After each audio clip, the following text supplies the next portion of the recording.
Excel'de, uzun listelerde en yüksek ve en düşük değeri veren veriyi bulmanın iki yolu var. İlk akla gelen yöntem genelde sıralama oluyor. Ancak bu yöntem hem veriyi bozar, hem de dinamik değildir. Yani listeye yeni bir kayıt eklendiğinde, sonuçlar otomatik güncellenmez. Çapraz ara formülünü kullanarak sıralama yapmadan, tamamen dinamik çalışan profesyonel bir çözüm göstereceğiz. Formülü yazdıracağımız hücreye geliyoruz. Eşittir işaretiyle formüle başlıyoruz ve çaprazara yazıp Tab tuşuna basıyoruz. Parantezin içine en yüksek değeri bulacağımız için mak fonksiyonunu yazıyoruz ve parantez açıyoruz. Arama değeri olarak sipariş tutarlarının olduğu hücreyi seçerek parantezi kapatıyoruz ve noktalı virgül koyuyoruz.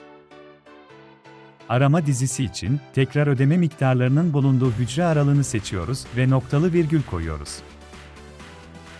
Döndürülen dizi kısmında ise veri isimlerinin olduğu sütunu seçiyoruz ve parantezi kapatıp Enter'a basıyoruz.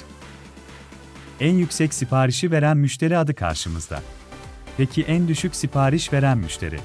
Aynı formülü kopyalayın ve mak yerine minimum formülünü yazıp Enter'a basmanız yeterlidir. Bu kez en düşük sipariş veren müşteri adı otomatik olarak geliyor.